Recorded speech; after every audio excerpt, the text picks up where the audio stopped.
Number 1 says the operator of the local mall wants to find out how many of the mall's employees make purchases in the food court when they are working. She hopes to use these data to increase the rent and attract new food vendors. In total, there are 1,023 employees who work at the mall. The best method to obtain a random sample of the employees would be to survey. Okay, so choice 1 says all 170 employees at each of the larger stores. All right, well, this one right here wouldn't be a good sample because you're only looking at, particular stores, the larger stores. You're not taking into account anyone who works at the smaller stores. All right, choice 2 says 50% of all the 90 employees of the food court. So again, this one, you're only looking at the people who work at the food court. You're not looking at all the stores as a whole. You want to try to get a random sample of, people from all the stores as a whole. Choice 3, every employee. Well, that's definitely not the answer because choice 3, they want a random sample, right? Choice 3 is not a sample. Choice 3 would be asking everyone, the entire population. So that's not the answer either. So number 4, every 30th employee entering the mall, entering each mall entrance for 1 week. All right, this right here would be a good sample because it really takes into account the various employees who work at the mall.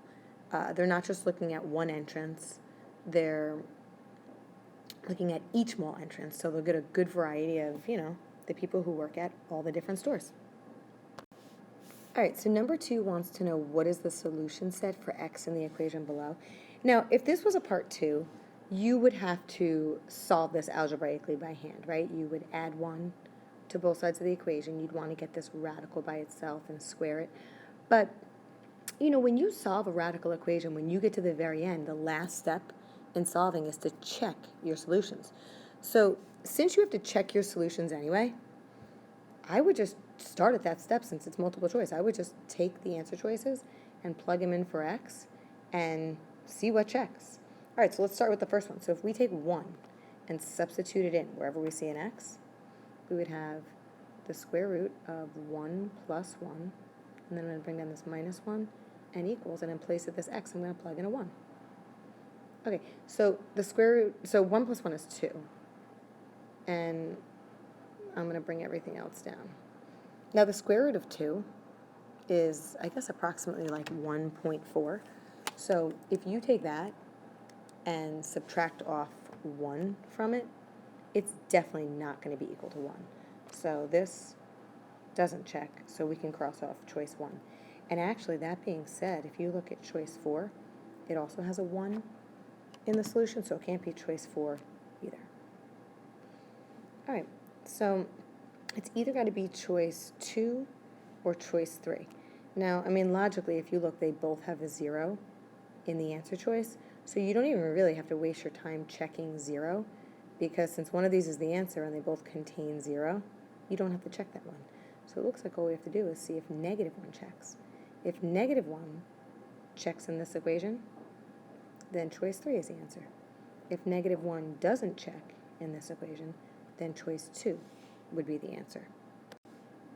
All right, so let's check negative 1. So I'm going to replace both of the x's in here with a negative 1. And then I'm just going to bring everything else down. Okay, so negative 1 plus 1 is 0. So this is the square root of 0, which the square root of 0 is just 0. So we have 0 minus 1, and then let's bring down the equals negative 1. Well, 0 minus 1 is negative 1, so that leaves us with a negative 1 on the left as well as a negative 1 on the right, so that checks out.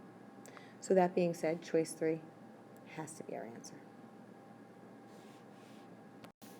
Now, for those of you that wanted to see it solved by hand, just, in case it was a part 2, you'd have to show your work. I'll just kind of do that real quick. If you don't want to see that, you can just fast forward. So I'm going to add 1 to both sides of the equation because in order to solve a radical equation, the first thing you want to do is you want to isolate this radical. You want to get this by itself. All right, so that's going to leave us with, on the left-hand side, the square root of x plus 1 equals, and then on the right-hand side, we have x plus 1. Now, in order to get rid of a square root, you just square both sides of the equation. All right, so on the left-hand side, the square and the square root cancel each other out, so I could just bring down the x plus 1. And on the right-hand side of the equation, x plus 1 squared means we have 2 of them. Okay, so you want to write it twice and double distribute. Don't try to just square each term. Don't think about this as x squared plus 1. Okay, that we're not allowed to do. It means we have 2 of them, and we're going to double distribute.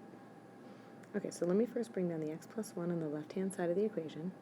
And when I double distribute, I get x squared plus x plus 1. All right, now I know I'm going to have to combine these like terms, but also I want to get one side of the equation set equal to 0. So I'm going to kind of do both of those steps at once. I'm going to subtract this x and subtract the 1 so that on the left-hand side of the equation we're left with 0. And if I subtract x and subtract 1 from the left-hand side of the equation, I also have to do that from the right. Okay, so when I combine my like terms, the x squared I bring down, that doesn't combine with anything.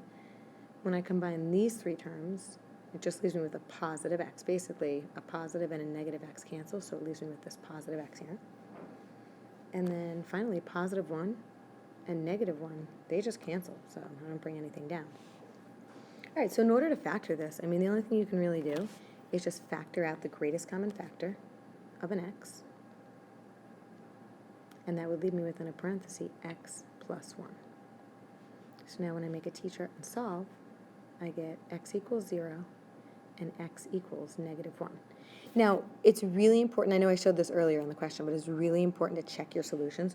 So like you want to take this 0 and substitute it back in and see if it checks. So if we plug in a 0, 0 plus 1 is 1, and the square root of 1 is 1, and 1 minus 1 is 0. So if we took the 0 and replaced it there, we would get both sides of the equation to equal 0. So this one checks. And then if we check the negative 1, I know I showed this before, but if I plug in negative 1 plus 1 is 0, and the square root of 0 is 0, and 0 minus 1 is negative 1. So if I take this negative 1 and replace it here, I'll have negative 1 on both sides of the equation. So they both check. Number 3, you could do one of 2 ways. To be honest with you, I mean, the easiest way to do it is just by creating a matrix in your calculator. So you first want to rearrange the equation. So if we take a look at this first equation here, right? Why don't we make it so that we have, on the left-hand side of the equation, we have x, an x term, a y term, and a z term. And then we'll have all our numbers on the right-hand side of the equation.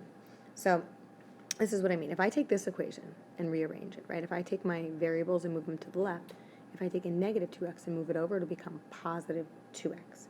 So we'll have a positive 2x, and then this is plus y. So let's write this first. We have 2x plus y. And then since there's no z, I'm just going to write plus 0z equals, and then that leaves us with this 14 on the right-hand side of the equation. Okay, if we do that with our next equation. So we already have the 3x and the negative 4z on the left-hand side of the equation, but all that's missing is a y term, so I'm just going to write plus 0y in between these two numbers. So we'll have 3x plus 0y minus 4z equals 2. All right, and then the last equation, we already have our variables on the left-hand side, but this one's missing the z term, so I'm just going to put plus 0z at the end. So that'll give us 3x minus y, and then plus 0z equals 16. Now, if you forgot how to do this, what you want to do is you want to just set up a matrix in your calculator. So I'm going to go slow, so you're going to want to do this with me. If you don't have your calculator out, just hit pause and go get it. All right, so in your calculator, you're going to want to hit second, and then the X inverse button. It's 4 buttons below the second. It says matrix on top. And then you're going to go over to edit and hit enter. And you want to create a 3 by 4 matrix. If your calculator doesn't say 3 times 4 on the top, you want to type in 3 by 4. And then all you're going to do is you're going to enter these numbers into the matrix. So in the first row, you're going to enter in a 2, a 1, a 0, and then a 14. In the next row, you're going to enter a 3, a 0, a negative 4, and a 2. And then finally, in the last row of our matrix, we're going to enter a 3, negative 1, 0, and 16. Okay, now once that's all in, what you're going to do is you're going to go to a home screen. So you're just going to quit. You're going to hit second mode and quit to a home screen. Then you're going to go back to matrix. So second, and then that little button with the x inverse on it, x to the, looks like a little -1 power. Okay, it says matrix on top of it. You're going to go over to math. And then you're going to go down to letter B, which says RREF, and hit enter. Then you have to go back to matrix for the third and final time. So again, second, x inverse, so you're going into matrix. And this time you want to hit enter on matrix A. See where it says names and you're on letter A? Just hit enter. And when you hit enter again, this is what you should see on your screen. Okay, so what this tells you is the solutions. It means since 1 is where the x variable is, it means when x equals 1, or it means 1x is equal to 6. Okay, see this 1 is where the y is, it means that 1y is equal to 2. And since this is, oh, actually there's a mistake here. This should say 1. Since this 1 is where the z is, right, it means that 1z equals 4. So just to go back to the question, they wanted you to, what they want you to solve for here? Z. Okay, what is the value of z? So the value of z would be 4, so that's choice 4. Now, if you want to do it by hand, I mean, if you look on the printed out answer key, I did show a method of doing it by hand. I mean, there's lots of different ways you can go about doing this through hand. I did it through substitution, so if you want to see how to do it algebraically, you can look on the answer key. But if it's multiple choice, I mean, really, we want you to create a matrix in your calculator and come up with the solution that way. All right, number 4, sorry, the question kind of got cut off a little bit on here, but it says, the hours of daylight Y in Utica in days X from January 1st, 2013 can be modeled by this equation right here. Okay, how many hours of daylight to the nearest 10th does this model predict for February 14th? Okay, so I mean, first of all, what you have to do is X represents the number of days from January 1st, 2013. So, like, for example, January 2nd would represent X equals 1. That's 1 day after January 1st. Okay, January 3rd would be 2 days after January 1st. So that would be X equals 2. And so on. Okay, so this would keep going. Now, since there's 31 days in January, January 31st would be 30 days after January 1st. So let's just write X equals 30. So then that brings us into February. So February 1st, if we continue this trend, would be the next day after that. So that would be 31 days after January 1st. And if you kept going and kept going until you reached February 14th, well, February 14th would be 14 days after January 31st, right? So if you added 14 to this, 14 to 30 would bring you down to 44. So we'd be at X equals 44. So, I mean, to get from January 1st to February 14th, 44 days have passed. So, I mean, really all you have to do is you just have to plug 44 in for X right here, and just plug that in your calculator. And make sure you're in radian mode. Okay, make sure you're in radian mode when you plug this in your calculator. So you're going to plug in your calculator. You don't have to go to Y equals. You go to a home screen. Okay, go to a home screen, and you're going to plug in the right-hand side of this equation that I'm writing. You're going to plug in 3.06 times sine of 0.017 times, and remember we're replacing the X with a 44, and then minus 1.40, close the parentheses, and then hit plus 12.23. All right, so you're going to a home screen and you're just plugging this into your calculator. And when you do, it gives you approximately 10.4. So it means they're going to have about 10.4 hours of daylight on February 14th. So that would be choice 2.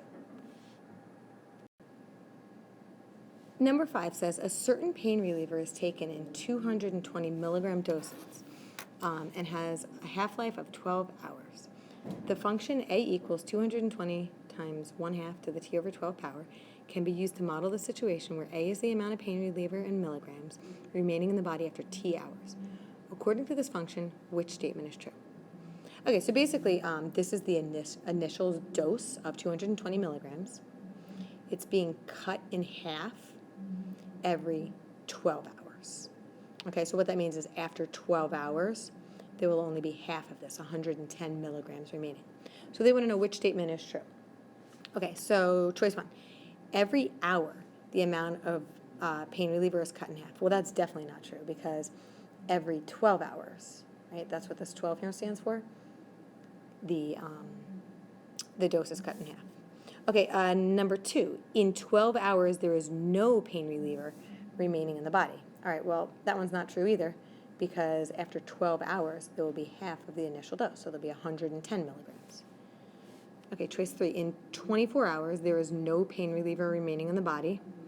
That's not true either because after 2 12-hour time periods have, passed, it'll be cut in half, and then it'll be cut in half again. So it'll be cut in half to 110, and then that 110 will be cut in half again to 55. So that one isn't true either. So I guess choice 4 is the answer. Choice 4 says in 12 hours, 110 milligrams of pain reliever is remaining, and that's true. That's what we've been saying since the beginning. So choice 4 is the answer.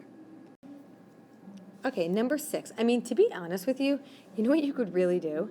As long as A and B aren't stored as like 0 in your calculator, you can just plug in x plus a times x plus b in your calculator and hit enter and plug in the answer choices one by one and see which one is not equivalent to whatever your calculator gives you here. So just remember, if you want to store a variable, right, you could be like, all right, 5 store x, enter. 3 store a, enter. 2 store b, enter. You can, store these as whatever you want. I just wouldn't store them as 0, 1, or even -1. So if you want to, use the cheat method and use your calculator, you can definitely do that on this question.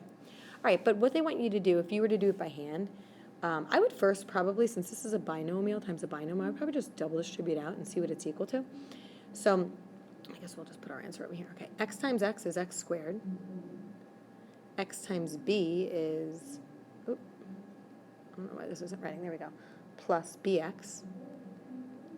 A times x is positive ax, and a times b is positive ab. Now, sorry, that's really sloppy, but if we look at this, there's no like terms to combine because we don't have anything that has the same exact variables with the same exact exponents. All right, so there we go. So if you go through the answer choices one by one, let's start with choice 1. So in choice 1, you can distribute the a, so that would leave you with ax plus ab. And then if we distribute the x, we'll have plus x squared plus bx. Now if you look, I mean, it's not in the same order, but that's okay. Addition is commutative. It doesn't matter what order it's in. Here we have an x squared, which matches up with the first term here. Here we have the bx, which matches up with the second term here. Here we have an ax, which matches up with the third term. And here we have the ab, which matches up with the fourth term. So choice 1 is equivalent. So that's not our answer. We want to know which is not equivalent. All right, let's take a look at choice 2. Choice 2, you really can't do anything with it. It's already kind of, everything's all multiplied out. This does not say the same thing as this. I mean, that's got to be your answer right there. If you want me to go through the other choices, I'll just do it real quick. If we go to choice 3, I guess I'll just take this x squared, can't do anything with that, and just bring it down. Now, if we distribute this x to the a plus b, that'll give us ax plus bx. And then we have this ab at the end here. Now, if we look at the expression from the original statement, we have an x squared, so does this. We have an ax, so does this. We have a bx, so does this. And we have an ab, and so does this. So choice 3 is equivalent, so that is not our answer. All right, and then if we take a look at choice 4, if we distribute the x to both terms, that gives us x squared plus ax. And if we distribute the b to both terms, that gives us bx plus ab. which actually, check this out, it's the exact same thing that choice 3 says. So since choice 3 checked, choice 4 also has to check. So that is equivalent, so that's also not our answer. So choice 2 is the answer. Number 7, there are 440 students at Thomas Paine High School enrolled in U.S. history.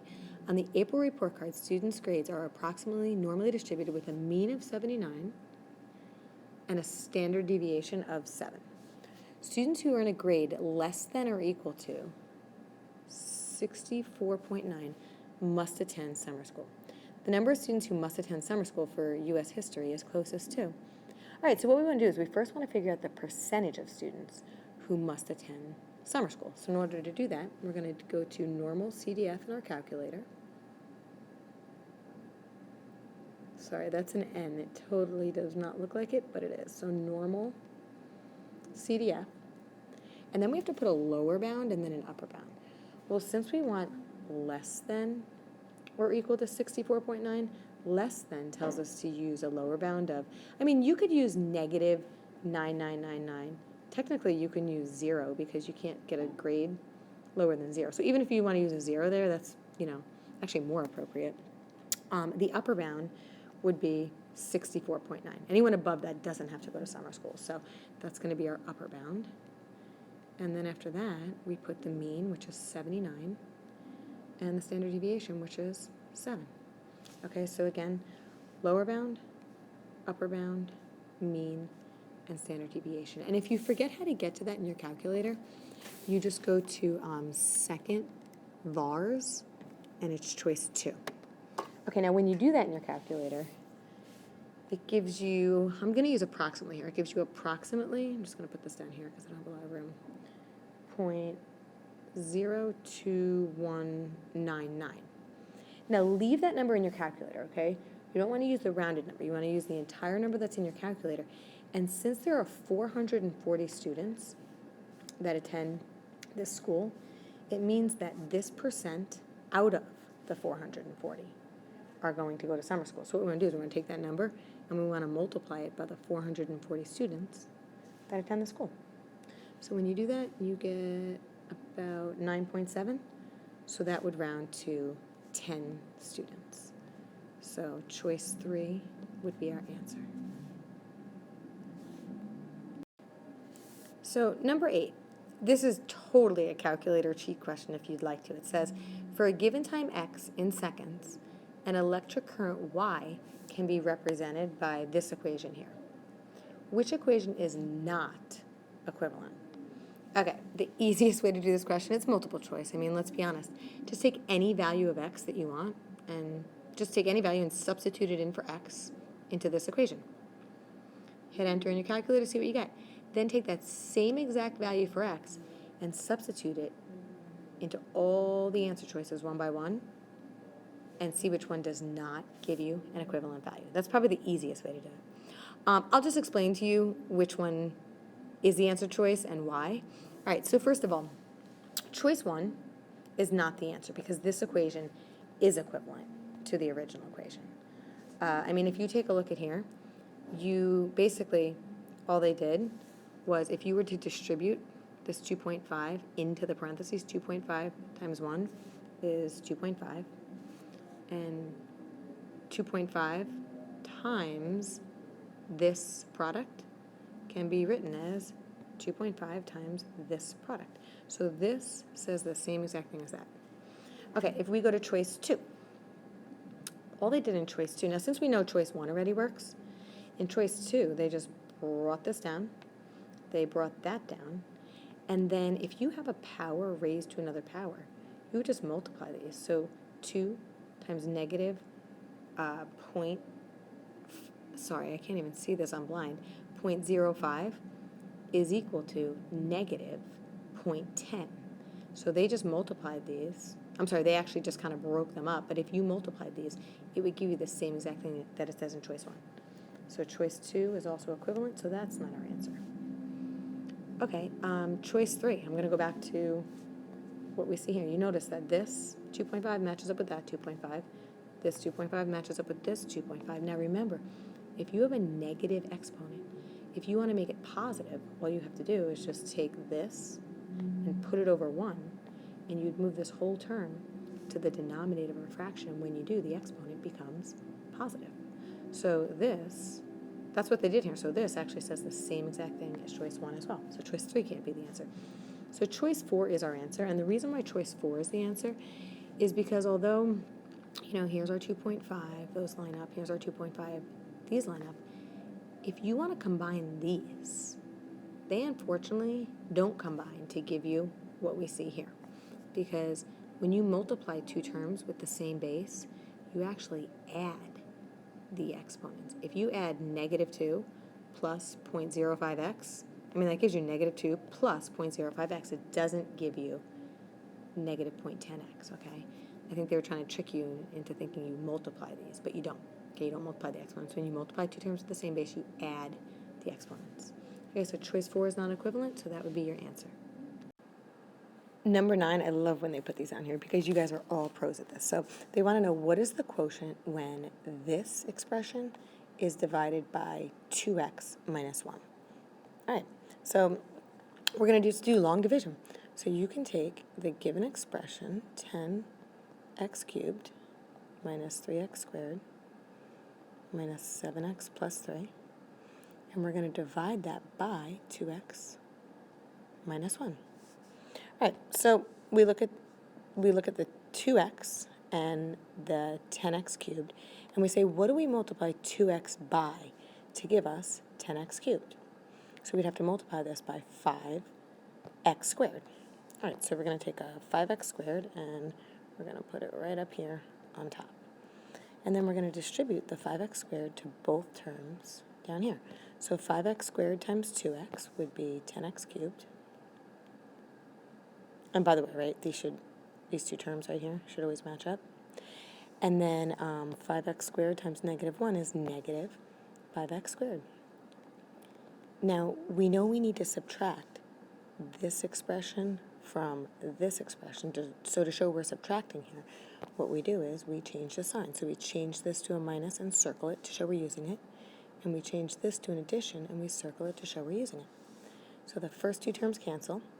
And then negative 3x squared plus 5x squared is 2x squared. All right, now what we do is we bring down the next term. Okay, if you have two terms out here, you have to have two terms over here that we're working with. All right, so then just repeat the process. What do we multiply 2x by to give us 2x squared? Well, really just an x. Okay, we already have the 2 and an x, so all we need is another x. So I'm going to write plus x up here. And do the same thing, distribute the x to both terms. So x times 2x is 2x squared, and then x times -1 is negative x. All right, so now we're going to change the sign and circle, change the sign and circle.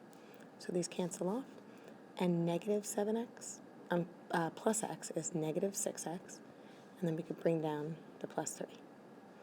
All right, so one more time, what do we multiply 2x by to give us negative 6x? Well, -3. So if we distribute, -3 times 2x is negative 6x, and then -3 times -1 is positive 3. Now what happens here is when we change the sign, when we change the signs, both terms cancel out. So what that means is we have no remainder. So this right here is going to be our answer. So what is that? Choice 4. Now, let's just say you did this problem and you didn't wind up getting one of the answer choices. You made a mistake, you couldn't find your mistake. A really easy way to do this, it's multiple choice, so you can use your calculator, to cheat. You can just plug in your calculator, just use alpha y equals.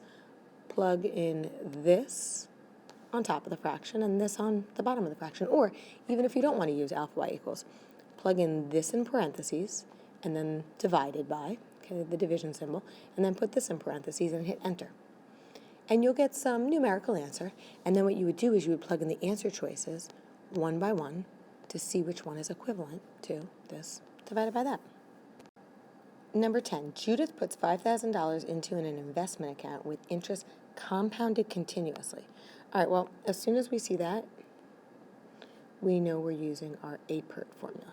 A equals P times E to the RT power. Okay, which approximate annual rate is needed for the account to grow to $9,110 after 30 years? So what we're looking for is we're looking for the rate. So it means we have to plug in numbers for everything else. All right, so A is the amount that the account grows to after a certain time. So we're going to plug in 9,110.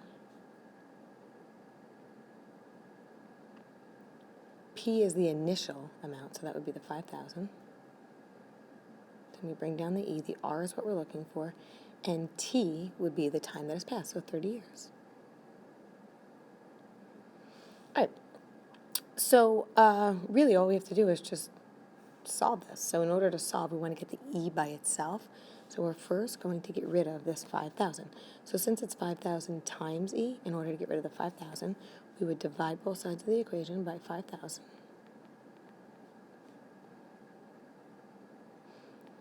Okay, so on the left-hand side of the equation, if you put that in your calculator, it actually gives you a terminating decimal. So if you want to, you could leave it as that fraction if you want, but if you want to write it as 1.822, that's an exact value. It's not rounded. You can do that.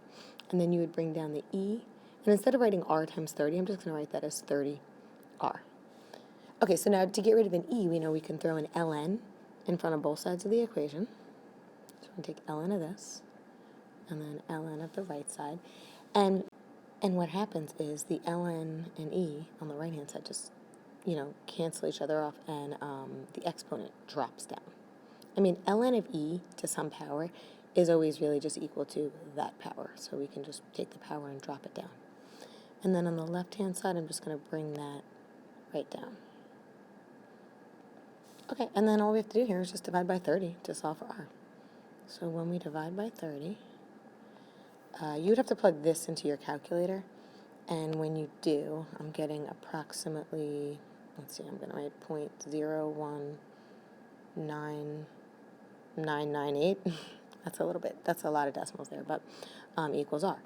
Now remember, this is the rate, but if you look at the answer choices, they're writing it with the percent symbol here. So to change, to a percent, we have to move the decimal over twice. So that would actually be, if we move the decimal, right here, that actually becomes 1.9998%, which rounds to, where is it? Choice 1, 2%.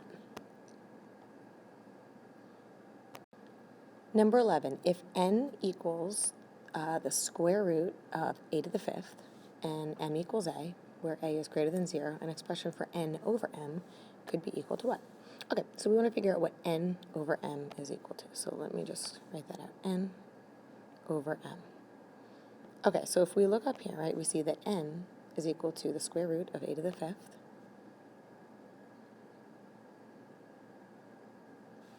and then it also says here that m is equal to a, so we might as well replace this m with an a. That way everything is in terms of a. All right, now, if you have two terms with the same base, right, we have an a on the top and bottom of a fraction, what you want to do is you want to get this out of radical form. That way you can combine the numerator and denominator. Okay, so we know to get something to change from, to get something out of radical form, we use that rule power over root. So since this is a to the fifth power, and since it's really the square root, even though you don't see the 2 there, it's a square root, we can rewrite this as a to the 5/2 power. Okay, so we can rewrite the numerator as a to the 5/2 power. Because again, it's power over root. Okay, so it's going to be the square root of a to the fifth power, which is what this says. And then I'm just going to take this a and just bring it right over. Okay, so now, if we're dividing two terms with the same base as we are here, you just take these exponents and subtract them. So technically, there's really a 1 on this a here, so let's put that there. So if we do 5/2 minus 1 whole, right, so 5/2 minus 2 over 2, that gives us 3/2. So we can rewrite this as a to the 3/2. Now, since the answer choices, actually, you know what? I kind of have them. I can't see them all here on my page, but all right. Let me just put them in here. Hold on one sec. All right, so, I mean, you could see choice 1 and choice 2 are definitely out because this doesn't match up with either one of those. So those are not going to be our answers. Now, let's go back to power over root. We said before that this can be rewritten, right, as, since we do power over root, this could be the square root of a to the third power.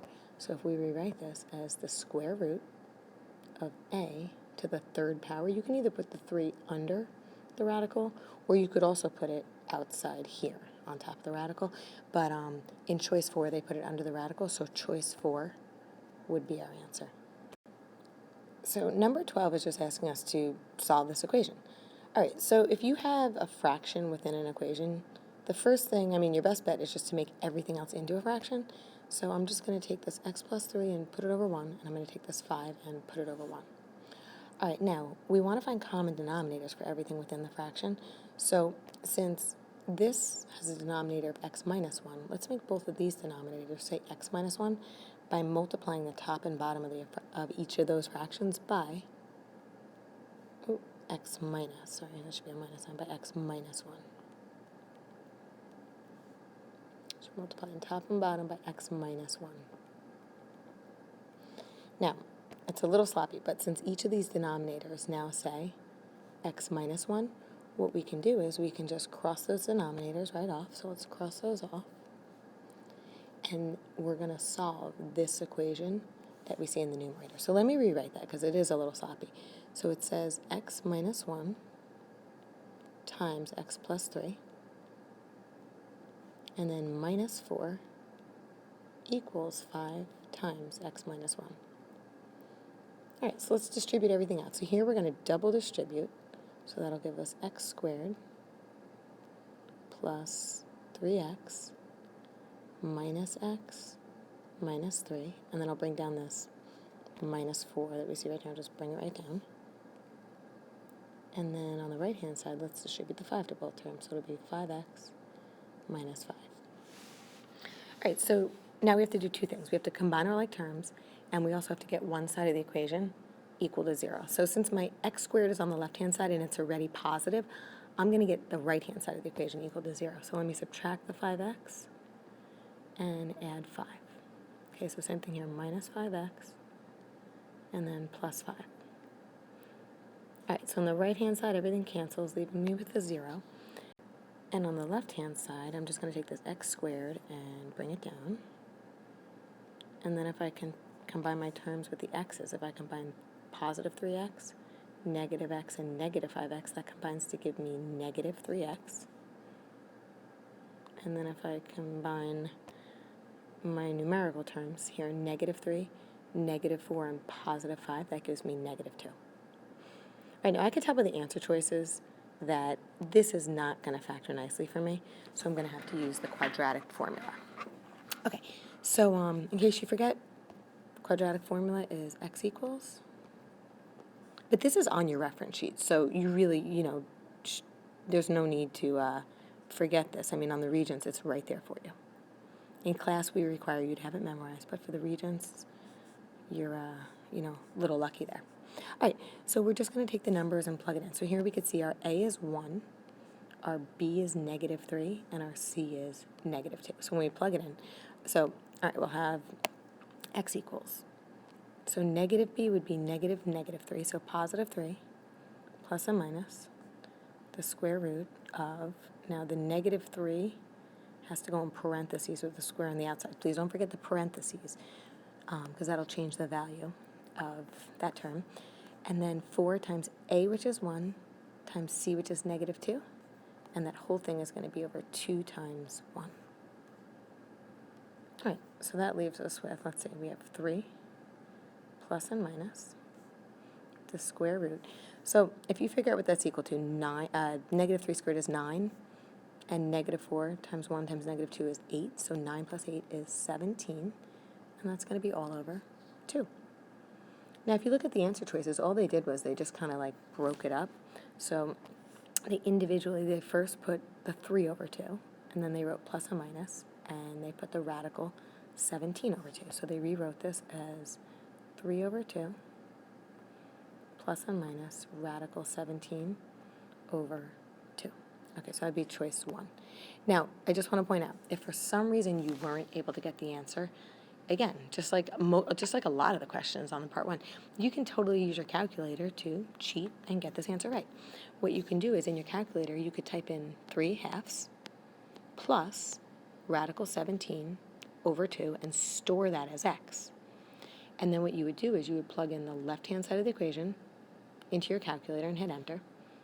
And you would plug in, well, the right-hand side of the equation is just 5, so you don't even have to plug that in.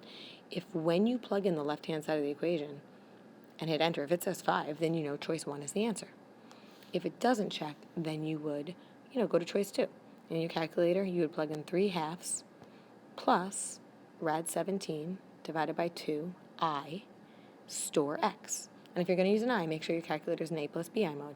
And then again, just plug in the left-hand side of this equation and hit enter and see if it gives you 5. Okay, so you could just plug in the answer choices and see what checks. So number 13 gives us an equation, and they want us to solve for t.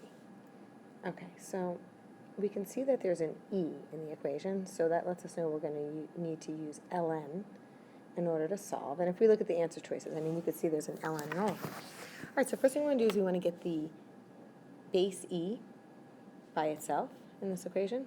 So in order to do that, we are going to divide by this a in front of it. That way we have e to some power all by itself.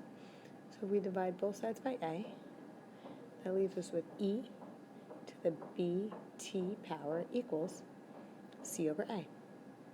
Okay, so now this is where we throw the ln in front of both sides of the equation, because that's what's going to help us get rid of the e. So on the left-hand side, ln of e to the bt power is just equal to the exponent, bt. Okay, the ln and the e just kind of cancel each other off. And then I know this is sloppy, this is an equal sign, this says ln, so this side says ln of c over a. All right, so again, we're just solving for t. So in order to get the t by itself, we're going to divide both sides by b. And we're left with t equals ln of c over a divided by b. So that would be choice 3. Number 14 wants to know for what values of x, rounded to the nearest hundredth, will this left-hand side of the equation be equal to this right-hand side of the equation. All right, so, I mean, I guess the way I would go about doing this is I would just go to y equals in my calculator, and I would plug this left-hand side of the equation into y1, and then I would plug the right-hand side of the equation into y2, and I would just look for the points of intersection. All right, so if we graph, oh, by the way, when you plug absolute value into the calculator, there's a couple different ways you can get to it. You can either go to the catalog, and because it's absolute value, it starts with an A, it's the first choice there. So if you hit second 0, it's that very first choice. How I usually do it, I don't even know why I do it this way because it's longer. I hit math, and then I go over to NUM, and it's the first choice there. Okay, so anyway, when we graph that, I'm just going to do a quick little sketch of what it looks like. So when we graph the first function under y1, it looks something, it's kind of sloppy, but something like this. And then when we graph the second one, the log function, in y2, it's going to look something like this. And so what you'll notice is there's actually 2 points of intersection. All right, so in your calculator, you're going to go to second, and then trace, and then choose choice 5, which is intersect.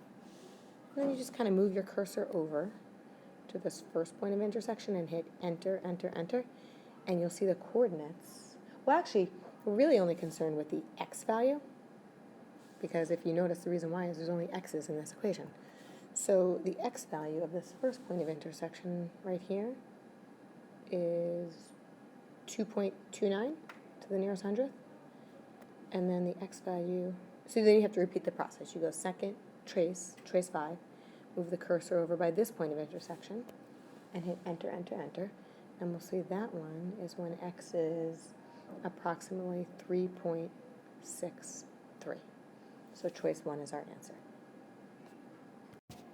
So number 15, when you first read it, it appears like you're going to have to kind of do a bunch of work. But this one's a lot faster than you think. So here, if you guys recall, whenever you're given a coordinate, right? So an x and a y, remember the x always represents cosine of your angle. So they use the theta symbol, so cosine of theta. And the y always represents sine of your angle, so sine of theta. Now what they want you to find here is the value of secant of theta. Now if you remember, secant is the reciprocal of cosine. So if we know that cosine of our angle is negative 1/3, then secant is just going to be the reciprocal of negative 1/3. It's going to be negative 3/1. And negative 3/1 just simplifies to negative 3. So choice 1. All right, number 16 wants us to find the equation for the directrix of this given parabola.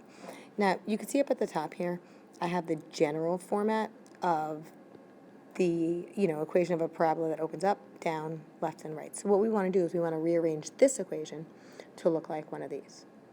Now, since the x is in a parenthesis, already with a square on it, see how these two first equations have the x in the parenthesis with the square in it? We could tell right off the bat our parabola is going to open up or down. So what we want to do is we want to rearrange this equation to look like one of these first two.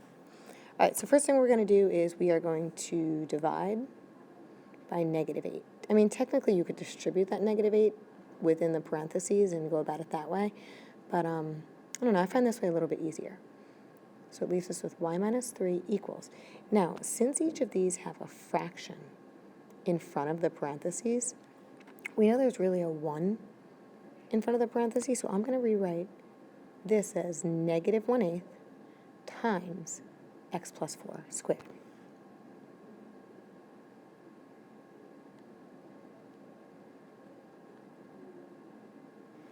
Okay, and then to get the y by itself, we're going to add 3 to both sides of the equation, and that leaves us with y equals negative 1/8 times x plus 4 squared plus 3. All right, so we could see that this follows the format of a parabola that opens down. Now let me let me just write that actually. Okay, a parabola. So it opens down. Okay, now there's two other things we want to take a look at. We want to figure out what the vertex HK is going to be equal to. And then we also want to figure out what P is going to be equal to.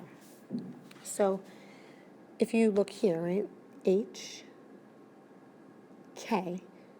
so it says x minus h. When there's a minus sign in here, you're actually going to take the opposite sign of what you see. Because think about it, wouldn't x minus negative 4 give us x plus 4?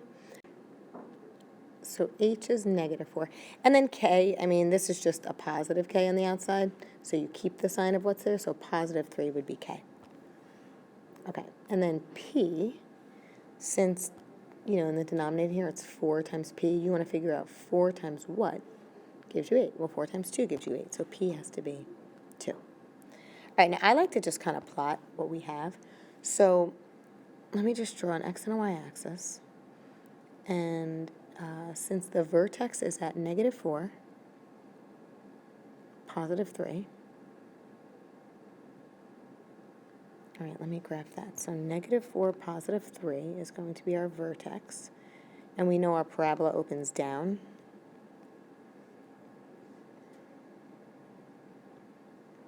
What that means is if the parabola opens down, the focus is 2 units below it, and the directrix is going to be 2 units above it. That's what this P gives us, how many units we have to move from there. So the focus would be 2 units below this. So if we go down 2 units, that'll bring us to negative 4, 1. Now, they don't ask for that, so I'm just kind of giving you unnecessary information, but that's your focus.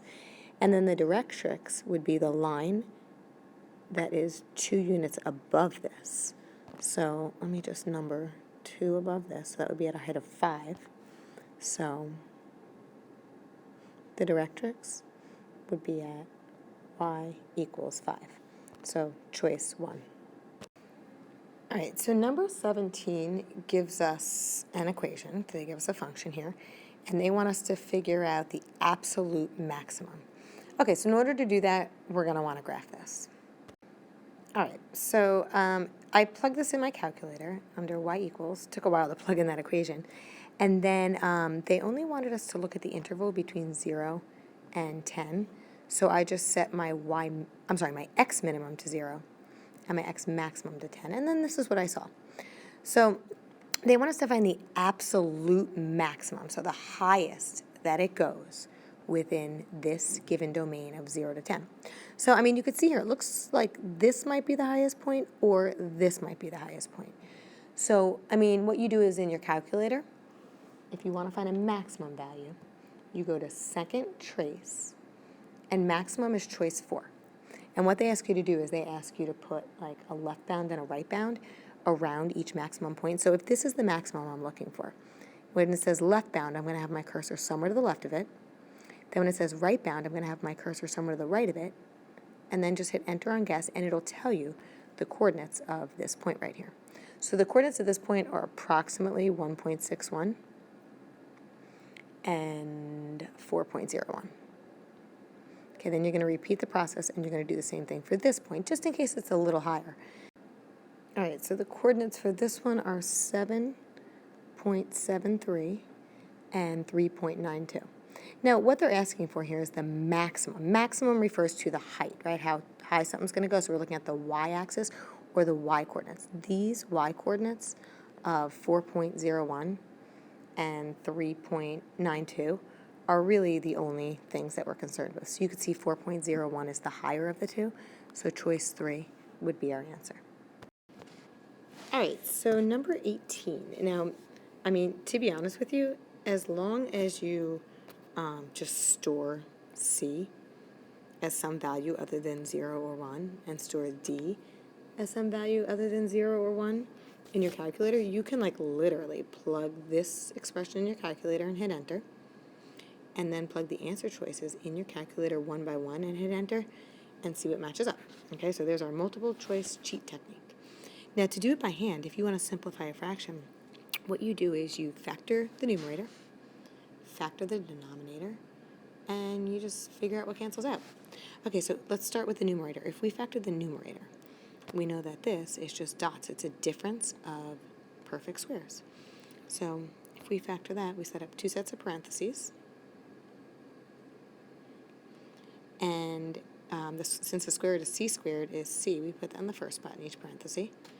Since the square root of d squared is d, we put that in the second spot in each parenthesis, and we make one addition and one subtraction.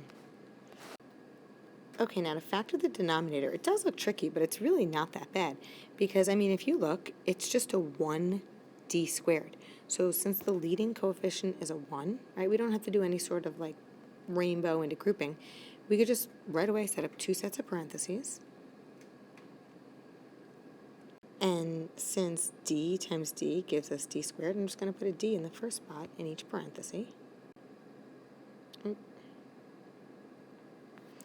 And then from here, we just have to come up with two numbers that add to positive 1 and multiply to negative 2. All right, so that would be positive 2 and negative 1.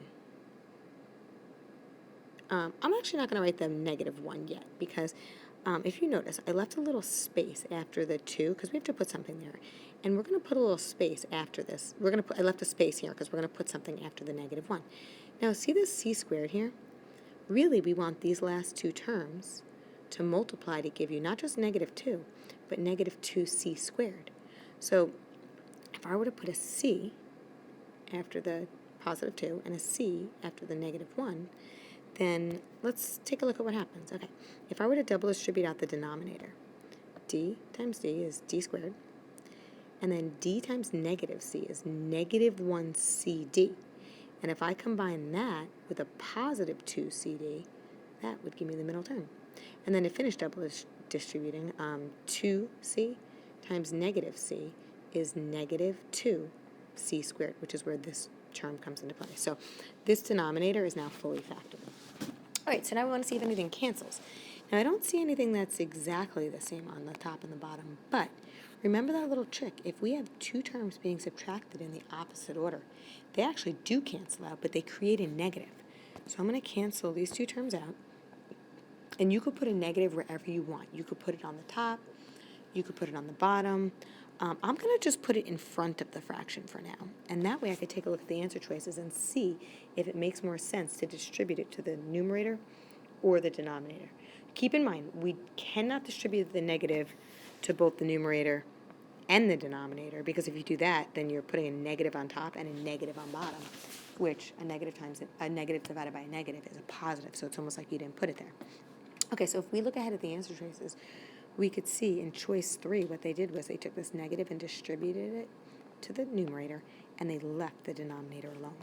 So if we do that, that'll leave us with negative c minus d over the denominator of d plus 2c. So that's choice 3.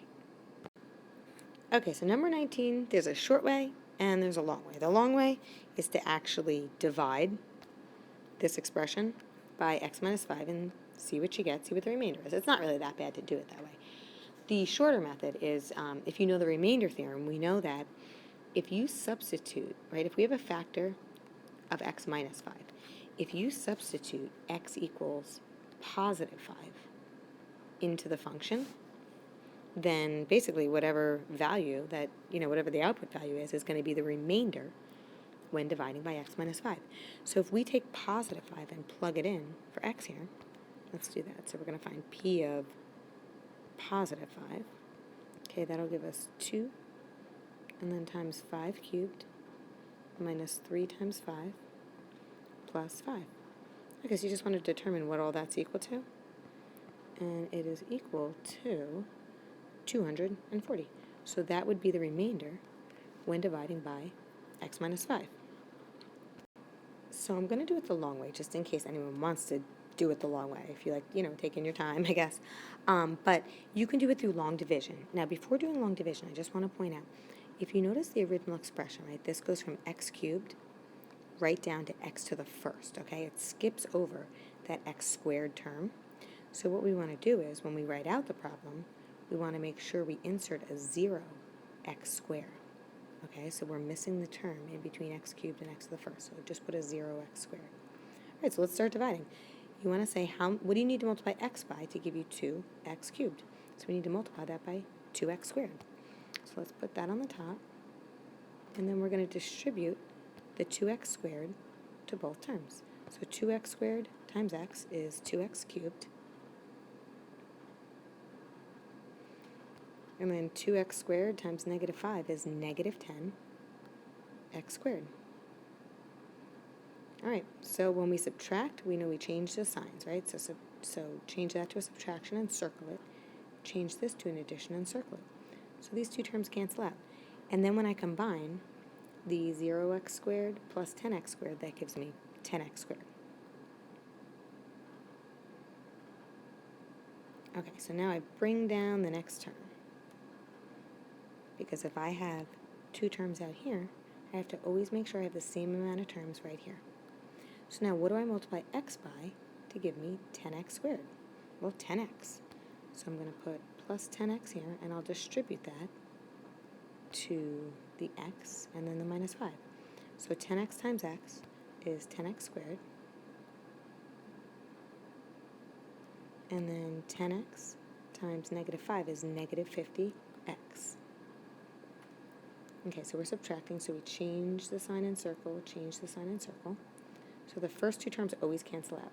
So when I combine the negative 3x and the positive 50x, it gives me 47x, and then let's bring down the plus 5.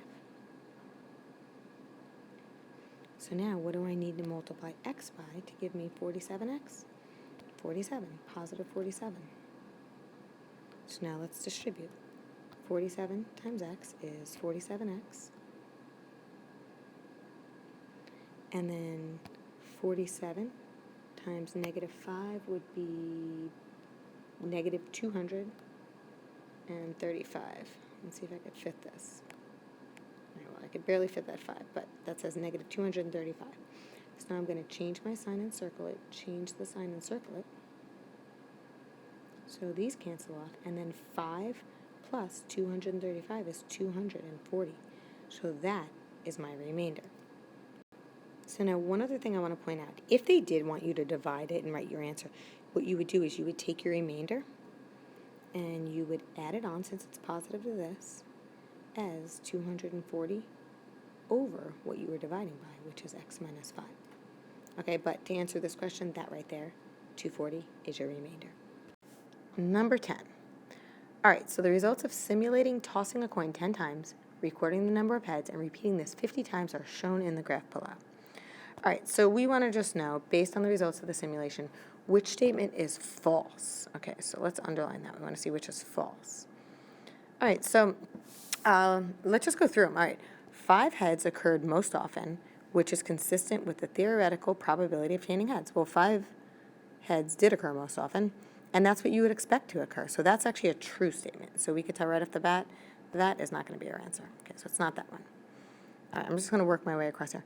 Obtaining 3 heads or fewer occurred 28% of the time. So here's 3 heads or fewer. So, all right, here we go.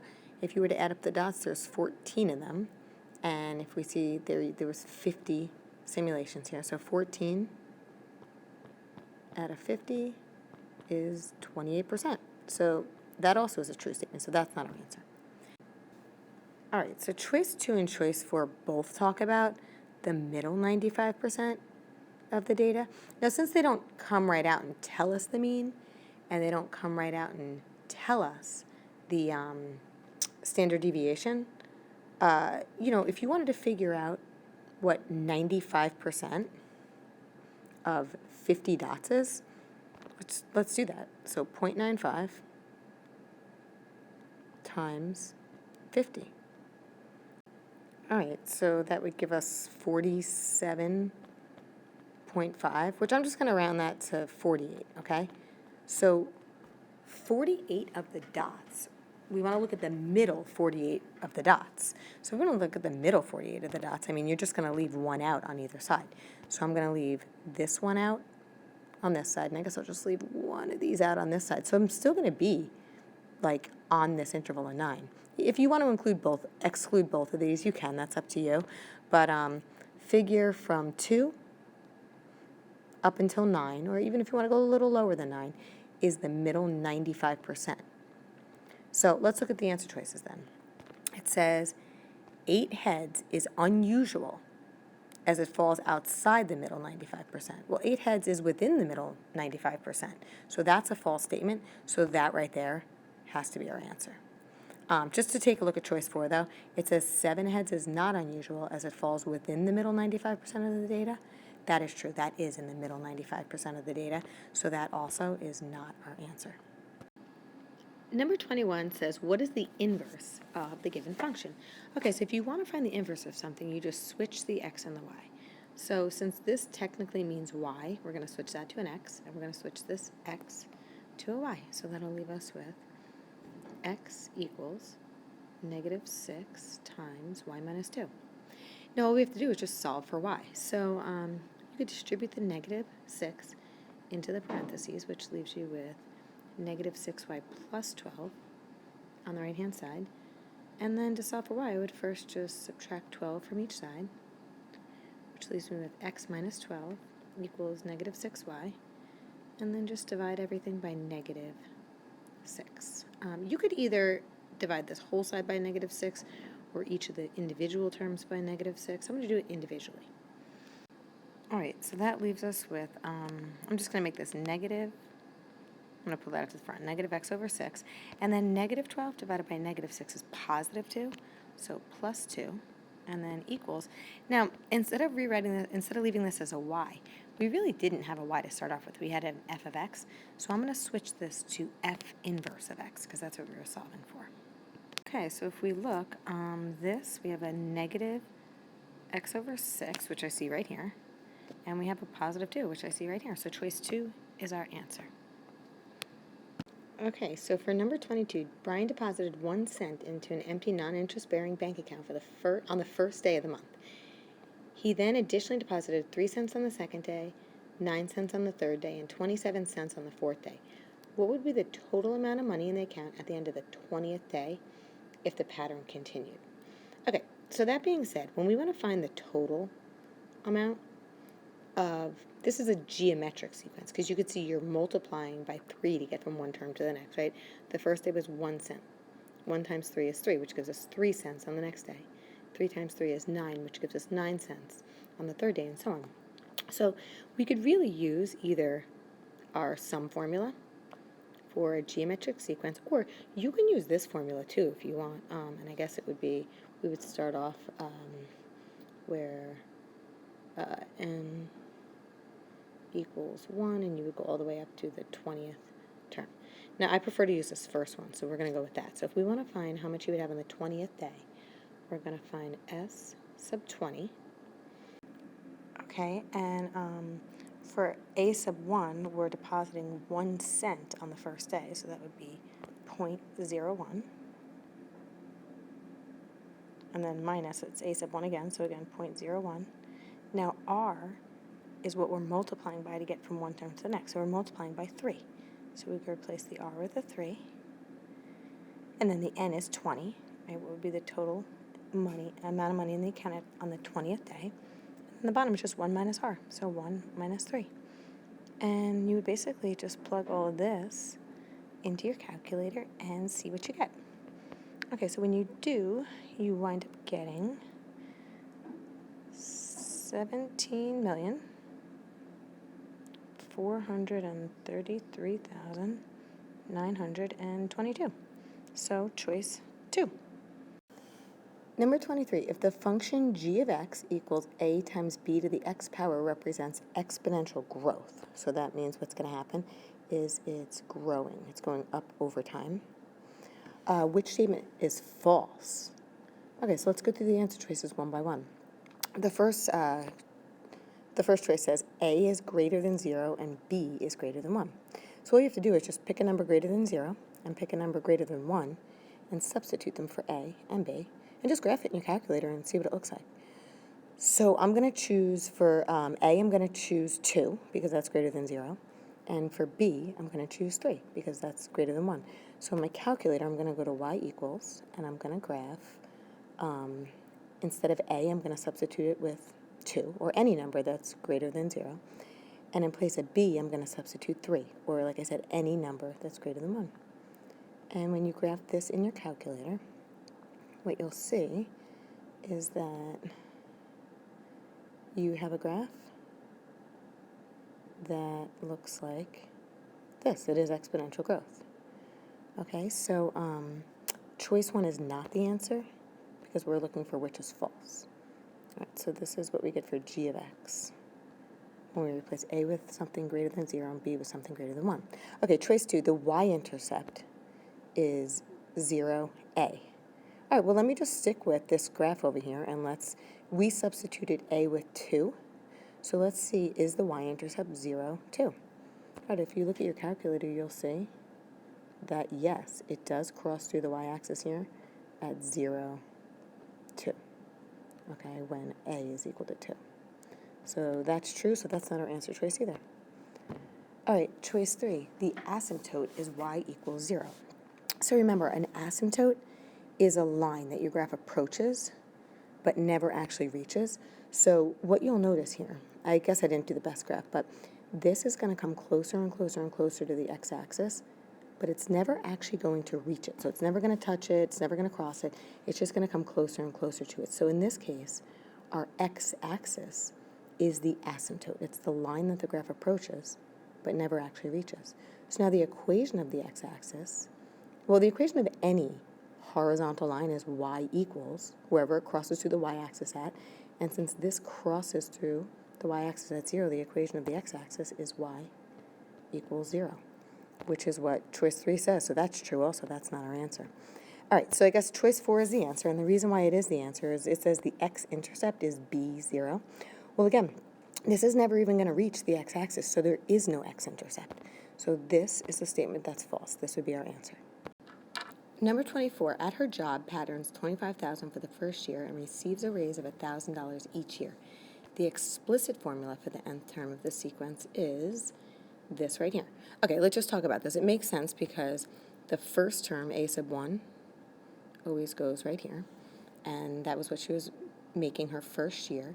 And then the common difference, okay, what each term goes up by, what's being added from one term to the next, is what goes right here, right? We do n minus 1 times the common difference. And she's receiving a raise of $1,000 a year.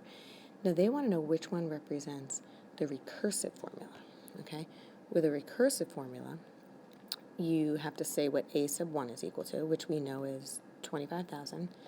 And then in addition, you have to say what a sub n is equal to. What do we do to get from one term to the next? Well, what we do is we take the previous term, so we represent the previous term as a sub n minus 1, right, because this is 1 less than the term we're on. And to the previous term, we're going to add on that $1,000 raise. So you just want to look at what answer choice says this, and choice 3 says it. So choice 3 is our answer. All right, so on to the part 2's, number 25. Elizabeth tried to find the product of these two expressions, and her work is shown below. All right, identify the error in the process shown, and then they want us to determine the correct product. All right, well, if you look through, I could see right off the bat the error is from this step to this step. We know that I squared is equal to -1, and she substituted it with a +1 on accident. So going from here to here, this is where our error is. And what she should have done is I squared is equal to -1, okay? I'm just going to put this I squared is not equal to +1. So, it's a good idea to write that out in a sentence, so you're just clearly explaining what the error was. Okay, now what they want us to do is they want us to correctly show the product. All right, so in order to do that, we're just going to double distribute out these two binomials. All right, so when we double distribute, we get 6 minus 2i plus 12i, and then minus 4i squared. All right, so we know we can combine these two middle terms to give us a positive 10i, and then since I squared is equal to -1, right, that's where she made her mistake, this is going to be -4 times -1, which -4 times -1 is equal to +4.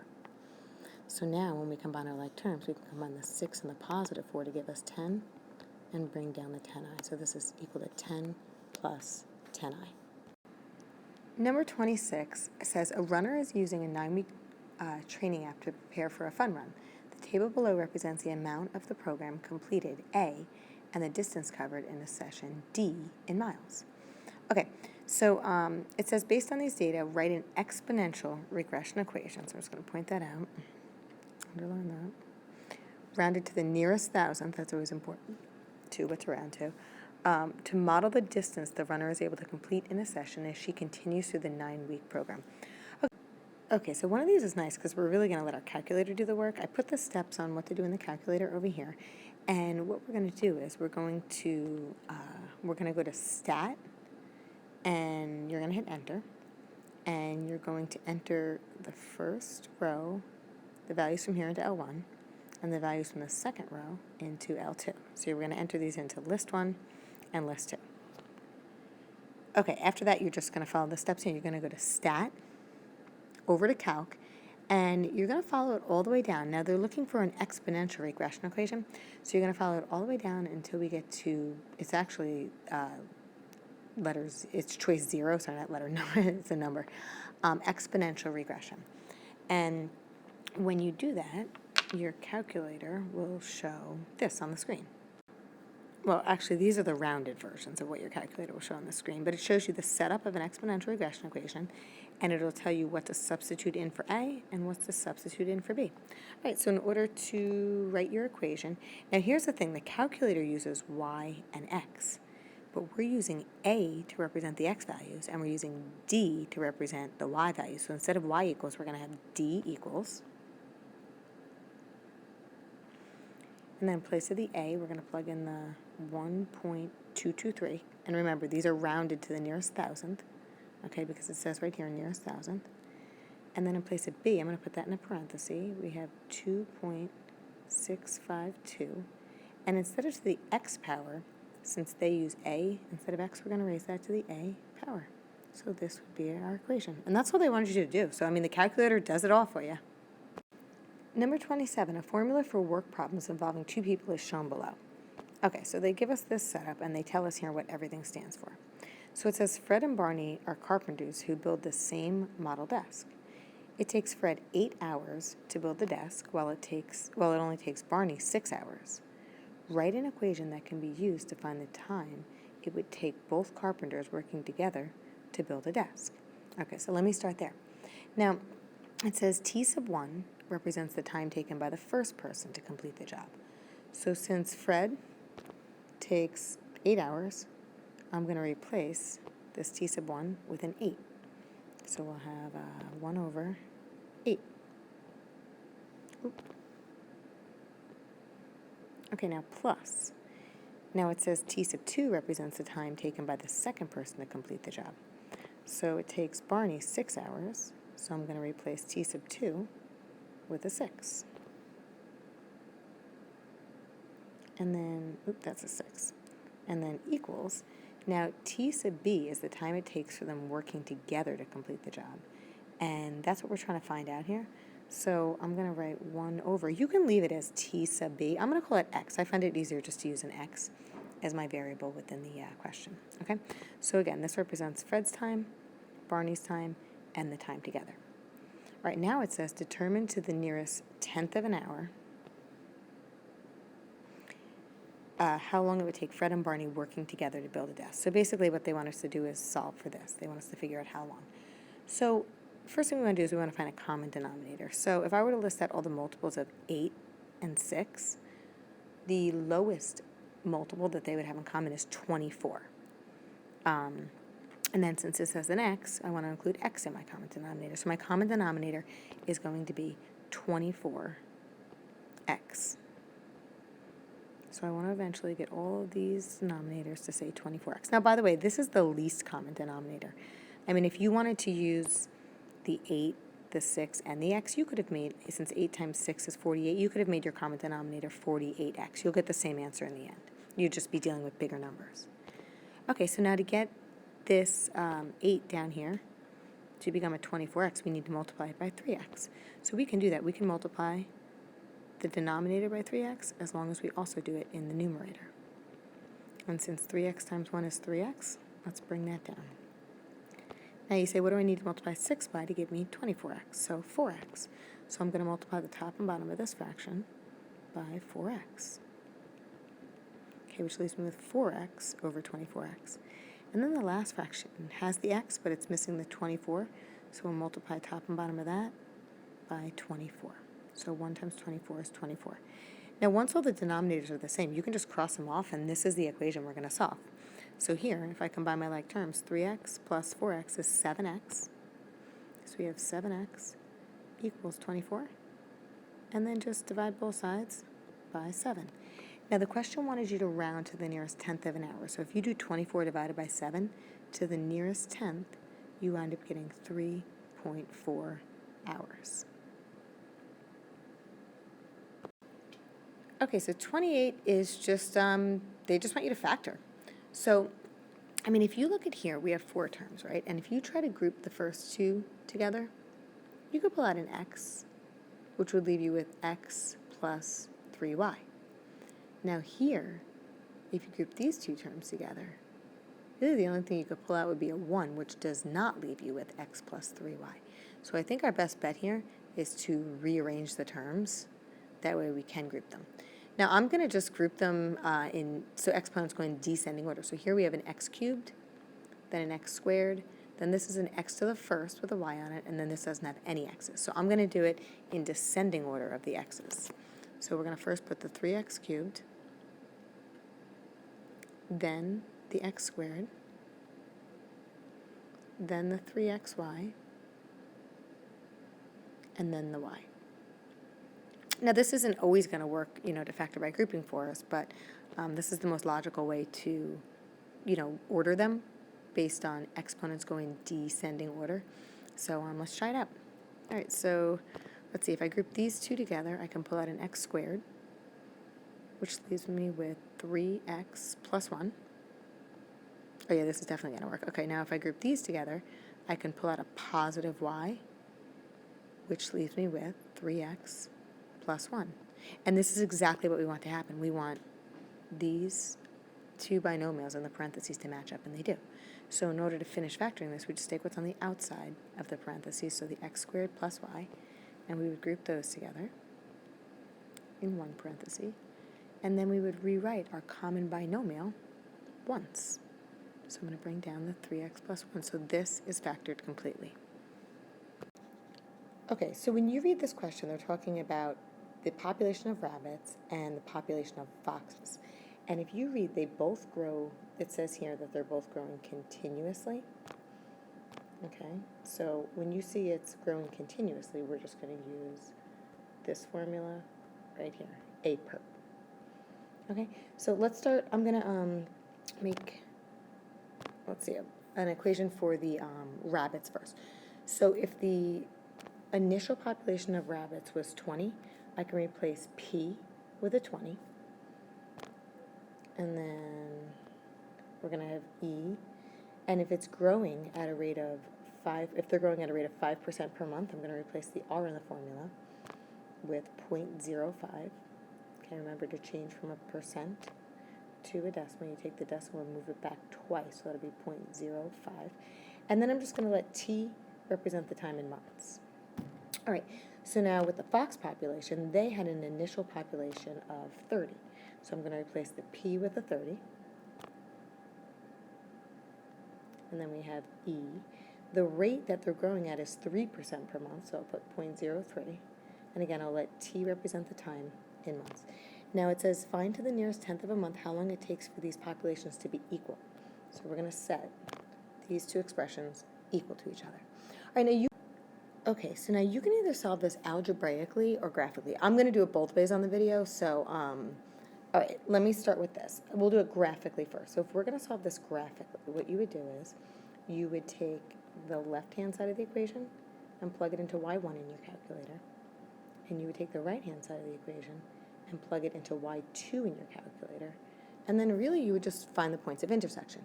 Now, because this is a part 2, you would have to show your work. You would have to, sketch a picture of the graph. So, all right, I'm going to do that. So I'm going to plug the first equation into y1, and when I do, let me do it in red so it kind of matches up. I'm just going to do a little sketch. This is what it looks like.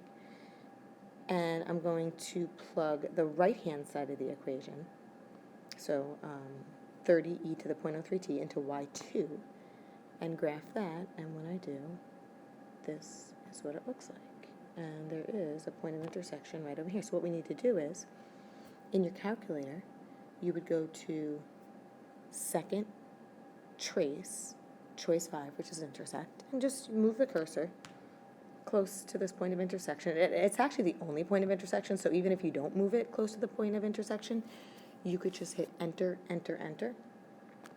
And to the nearest tenth, we wind up getting the coordinate to be 20.3 and 55.1. Now, let's see what would answer the question. Find to the nearest tenth of a month how long it takes for the population to be equal. All right, so we know that our x-axis, if we're referring, if time is in the question, the x-axis represents time. So the x-coordinate would give us how long in months it takes. So it would be 20.3 months. Now, if you wanted to solve this algebraically, and let me show you how to do that. If you want to stick with graphically, you can just hit stop now and you don't have to watch the rest of this question. Okay, so to solve this algebraically, really we have a t on both sides of the equation, so we're going to need to eventually get those on the same side of the equation. Since they're both an exponent, and they're both an exponent on a base of an e, we're going to need to get these e's to the same side of the equation. Now, because we have numbers in front of the e's, let's actually move those numbers to one side of the equation. So you can just either divide both sides of the equation by 30, or you can divide both sides of the equation by 20. It really doesn't matter which way you go. I'm going to just divide both sides of the equation by 20. because that will give us a nice terminating decimal. Okay, when I divide the left-hand side by 20, it leaves me with e to the 0.05t power. And then on the right-hand side, 30 divided by 20 is just 1.5, so that'll leave me with 1.5 e to the 0.03t power. Okay, again, we want to get our t's to the same side of the equation. Now, in order to do that, I think the best way would be to divide both sides of the equation by e to the 0.03t power, because what's going to happen is on the right, those will just cancel, leaving me with 1.5. And on the left-hand side of the equation, if you're dividing two terms with the same base, you keep the base and you subtract the exponents. So we're just going to subtract these exponents.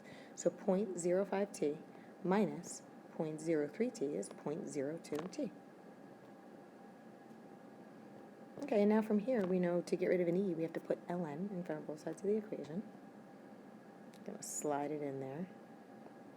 All right, and we know the reason we do that is so that the ln and the e cancel off and we can drop down this exponent. So we're left with 0.02t equals ln of 1.5. And then to get the t by itself, just divide both sides by 0.02. Okay? And when we do, that leaves us with t equals 20.3. And our units are months, so we're going to write that out. So whether you do it graphically or algebraically, you do get 20.3 months. Now, I just want to point out, if it said that you had to solve it algebraically, then you wouldn't be able to do that, graphic work that I did earlier. But it doesn't say, so as long as you show your work, you'll get credit either way. Okay, so number 30, consider the function h of x and the function q represented in the table below. We want to determine which has the smaller minimum value over this domain from -2 to 2. Okay, well, let's start with q of x, because in q of x, they give us the table. Now, if you look at the table, right, these are your x values and these are your y values. So you'll see here we have a y value of -8, and then it's increasing to 0. And then here, it looks like it might go a little bit up past 0 and then come back down to 0. And then it's going to continue down to -2, and then it's going to come back up to 0. So really, if you look at this, the lowest value, the minimum value in our range is going to be -8. It's never going to drop lower than that. So for q of x, let me just write this out. Q of x, the minimum value is -8. Okay, so now, and when you talk about a minimum or maximum value, you're talking about the y value, how high or how low something goes. All right, now, if we think about h of x, so I'm going to do that down here because I have more room. So for h of x, the minimum value, if you're given a trig function, right, like this, you remember doing the minimum is equal to the vertical shift minus the amplitude. Okay, that's a formula that we know. The minimum is equal to the vertical shift minus the amplitude, right? Whereas the maximum would be the vertical shift plus the amplitude. So the vertical shift is right here, which is 1, and the amplitude is right here, which is 2. So we're just doing 1 minus 2, which equals -1. So we can clearly see right here that q of x has the smaller minimum value. So you would just write that out. And I just want to say, make sure you write this out, okay? You want to emphasize that -8, right? Q of x has a smaller minimum value. All right, number 31, the zeros of a quartic polynomial function. So quartic is a 4th degree, right? X to the 4th, it has 4 directions.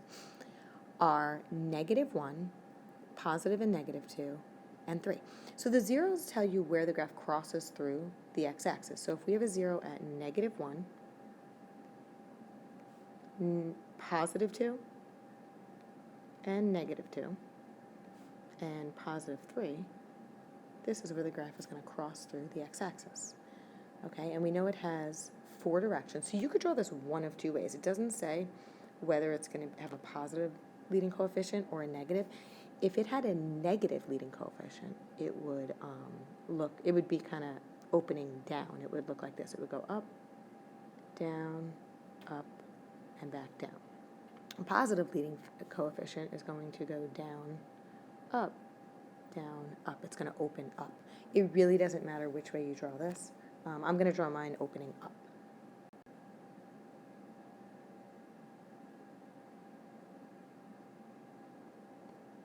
Okay, so there we go. Make sure you put arrows and you label your function. Okay, so the last question on the part 2 wants you to explain why 81 to the 3/4 power equals 27. So when they say explain, right, you need to put this into words. They actually don't give credit if you just show work as to how to, as to how this eventually leads to this. Okay, so let's see. If we start with 81 to the 3/4 power, okay, we know that this can be rewritten as, this represents, when you have a fractional exponent, power over root. So you could rewrite this as the 4th root of 81 to the 3rd power, right? Power over root. So again, the 4th root of 81 to the 3rd power. Okay, so now we need to write out in words how we got from here to there. Okay, so you're just going to write pretty much exactly what I just said. Using power over root, 81 to the 3/4 can be rewritten as the 4th root of 81 cubed.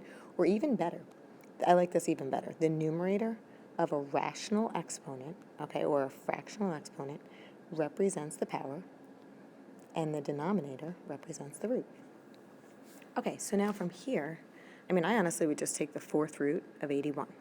If you don't know that offhand, if you don't know what can you multiply by itself 4 times to give you 81, you can go in your calculator to math and scroll down until you see the 4th root.